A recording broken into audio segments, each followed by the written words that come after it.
This week on the Pete the Planner Show, we talked to a woman who her and her wife are hustling hard to save money. They want to reach financial independence earlier than you do, but there's a little bump in the road. And by bump in the road, I mean bump in, how's that work? Baby bump? Bun in the oven? There's a baby involved. And I get so excited about that. She joins me now. Her name is Virginia. Hello, Virginia. Hi, Pete. I may or may not have increased my caffeine intake today, and this could be bad for you, Virginia. That's fine. Okay, so Perfectly fine. Give us. Did I say this right? You and your wife are like aggressively saving, and there's a baby on the way in March. It's your first baby. You're very excited, and you wonder how this is going to impact your dream to become financially independent soon. Is that accurate? Yeah, that's pretty accurate. It's become quite an obsession of mine, this financial independence kick, and it has hopefully helped us as we start expanding our family. We're expecting in mid-March, which we're really excited about.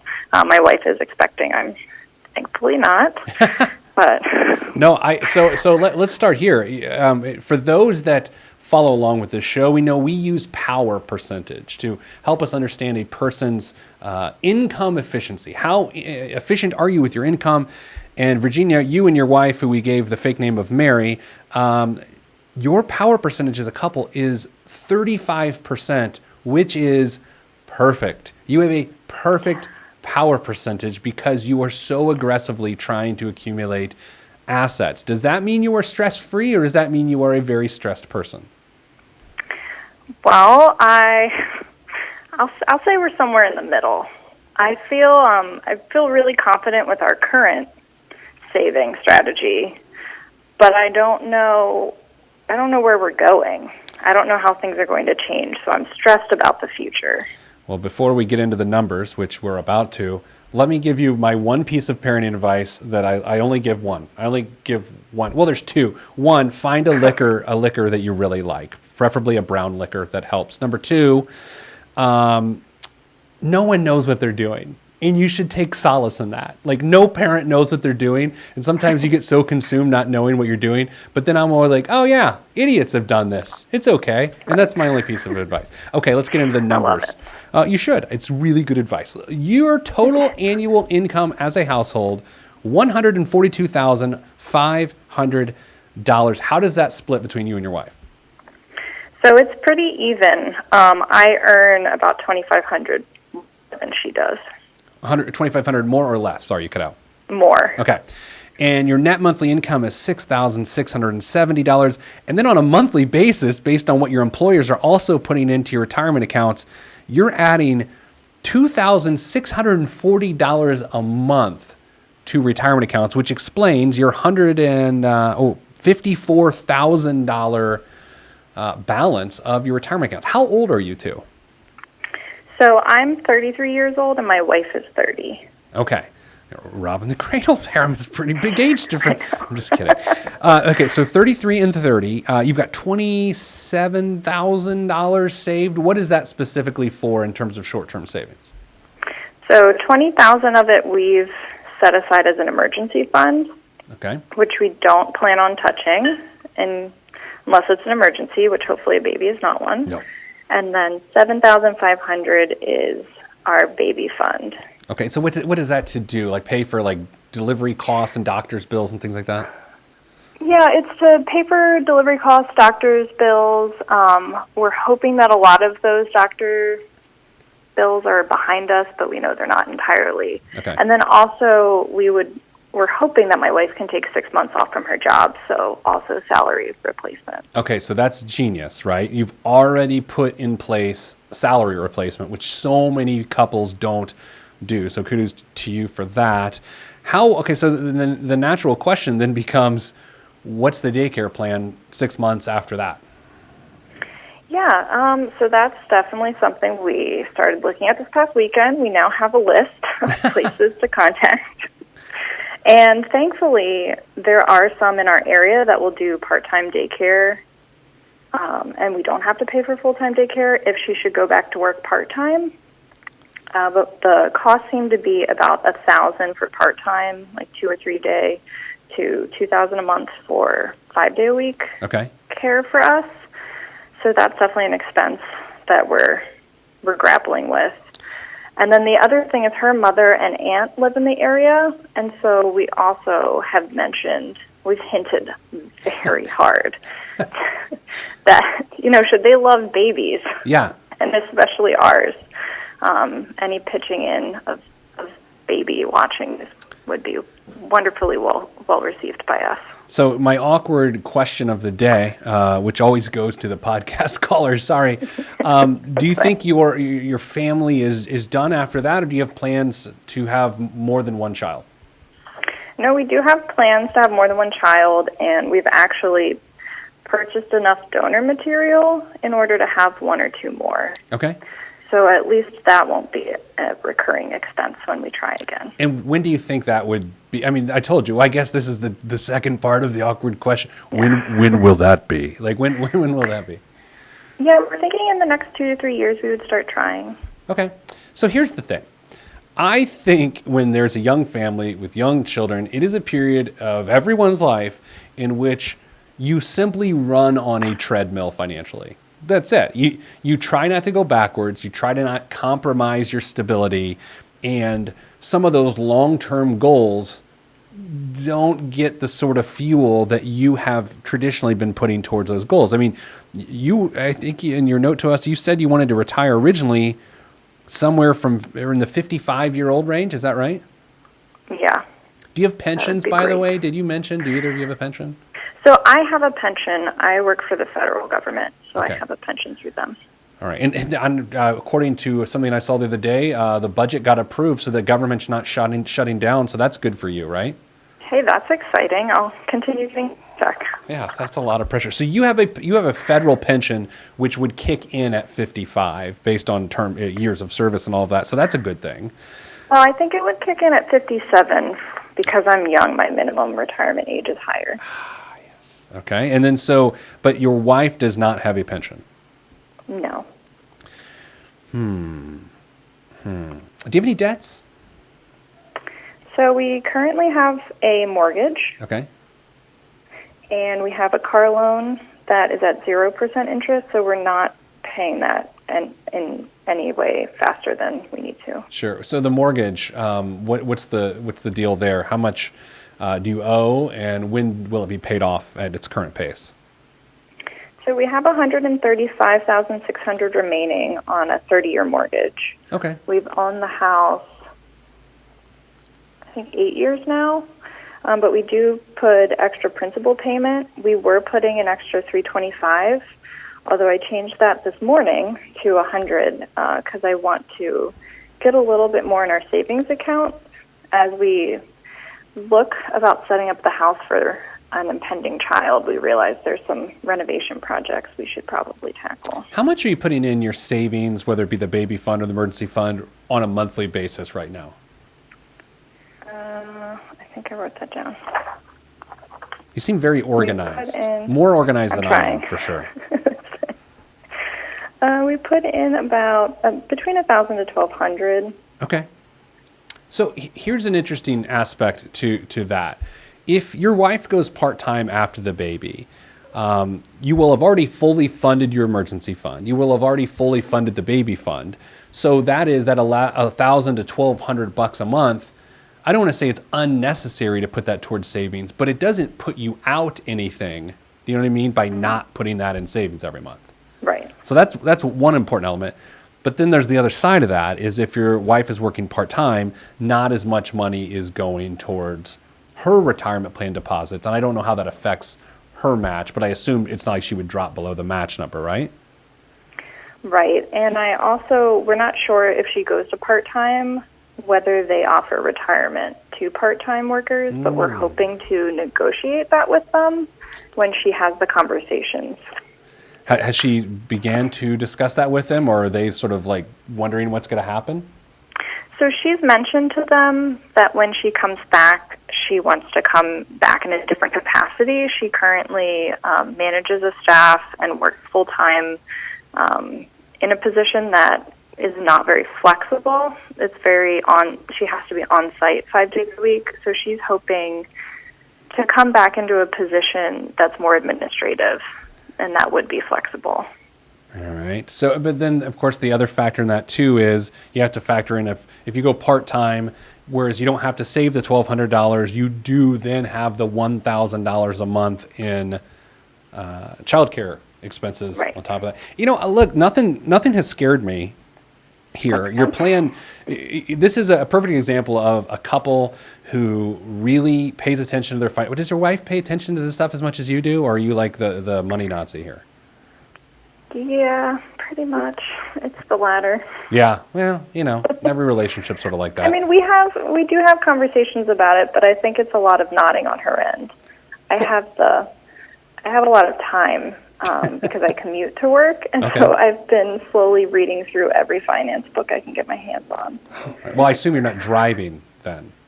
No, I take the train. Okay. See, as a Midwesterner, for someone to say, I have a long commute and I read, I can just imagine someone causing wrecks on the interstate. But as an East Coast person, it's a train. Okay, anyway. So I really think this boils down to the uncomfortable nature of this is A, not knowing how to parent, which everyone goes through, and B, you're not going to be saving as aggressively as you had previously. And the real question becomes, what period of time will it be until you get back on the savings horse the way you've been going? So what do you think the answer to that is? If you have children in another 2 years and then you have part-time again, the kids don't get in school fully till 8 years from now until they're in kindergarten, like, what do you think about that? I mean, for me, that's scary to think that we're putting it on hold for that long. It's a little scary, but it's also high standards because you're investing so much harder. That's a good word than everyone else. But it is a little intimidating that you won't be able to be full go at the earliest until age 41 for you. Right. Which is then 14 years from when you would want to retire. I mean, with simple compounding, so you are 22 years-ish away from wanting to retire. You have $150,000. It would double probably, let's call it 3 times by the time you retire. So that's without any other deposits. So 150 becomes 3 becomes 6 becomes $1.2 million. So it's reasonable to say, even without other deposits, you'd have $1.2 million by the time you look to retire.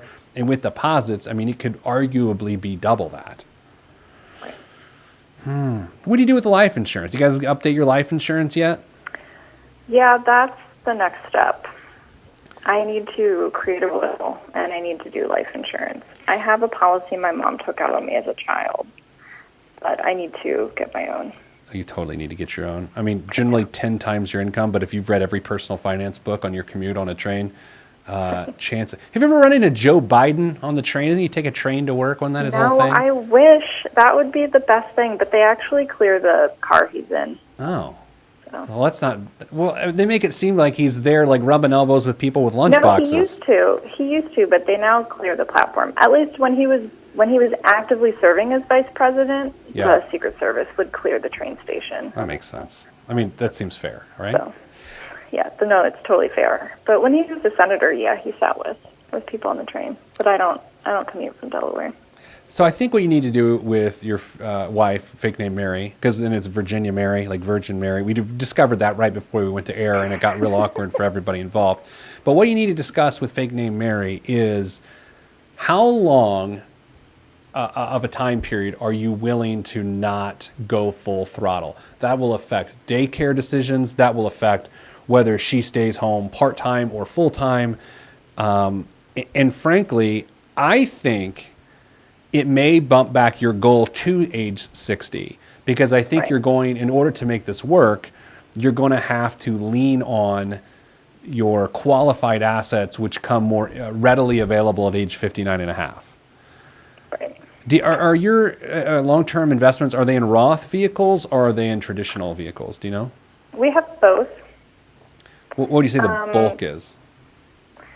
In traditional at the moment, but I am thinking about during the period where she's off for 6 months and our income drops, I'm thinking about converting my rollover into a Roth. You should host this show.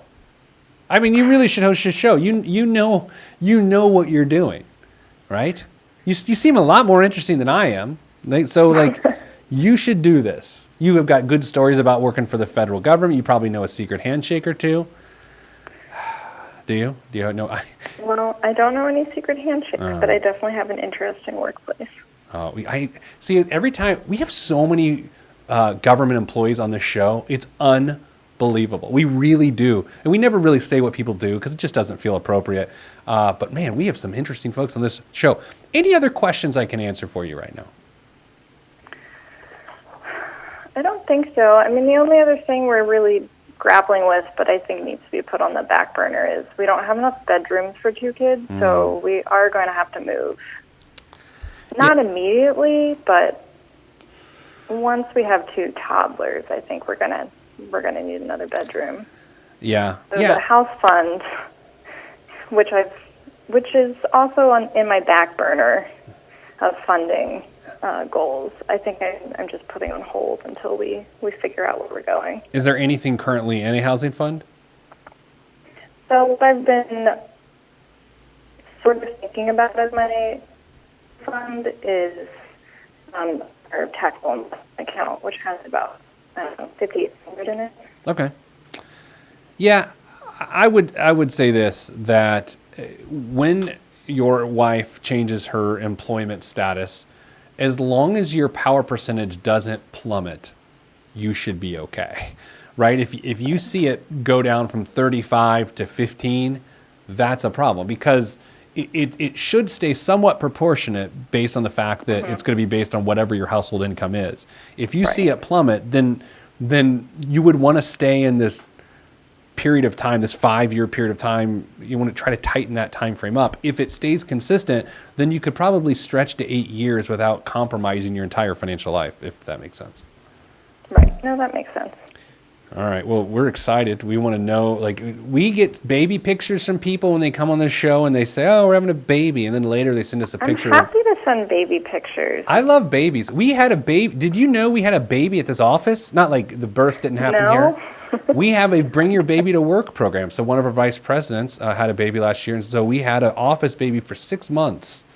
That's pretty wonderful. It was great. The baby was in our meeting. We called her the vice president of morale, and she'd be in our meetings. I'd be on a difficult call, and not with you, but I'd get off a call and I'd go play with the baby. And Frank, my producer, Nicole, and the baby were best friends. It was great. So for all out there in the power to allow your coworkers to bring a baby to work, do it. It's a wonderful thing for the family, and it's a wonderful thing for the coworkers, and that's your public service announcement for the day. Virginia, thank you for being on the show, and we want pictures of your baby. I'm happy to send them. Thank you. Well, that's all we have time for this week. If you want to send pictures of your baby to us, it's a little creepy to ask for people's baby pictures, but if you're on the show and you talk about your baby, I want to see your pic. That's a great situation. I love people like Virginia. I love all people. I don't love all people, but I like all people who are trying for their financial life to make it better. Virginia, high standards. Her stress comes from her high standards. When you say you want to retire in your 50s, in today's day and age, and you're only 33, you are putting a lot of pressure on yourself. And I don't want to call it unnecessary pressure, because it's your call to say whether it's necessary or not. Anytime you're going to add people to your family, however you get them there, it's about how long of a period can you sustain your financial stability, that's right, until the other person has to go back to work full time. Even in my household, when we had our second child, we took Mrs. Planner completely out of the workforce, which affected our financial situation. And ultimately, we made the decision that it was okay for her to not go back to work anytime soon. Right? But it's just a tough decision, and sometimes emotions obviously play a role in that, but plan as far ahead as you can. Unfortunately, I see couples make the decisions in the month or two before the baby is here, and it is a disaster. That's all that we have time for, but I've already said that, then I kept going, but I'm going to stop now. If you want to be on the show, be on the show. Go to PeteThePlanner.com/podcast. Apply to be on the show. We want to talk to you. We want to talk to you about power percentage. We want to talk about keeping it higher. I need to drink less caffeine. I'm going to shut the show down. I need to collapse. I'm Pete the Planner, and this is Michelle.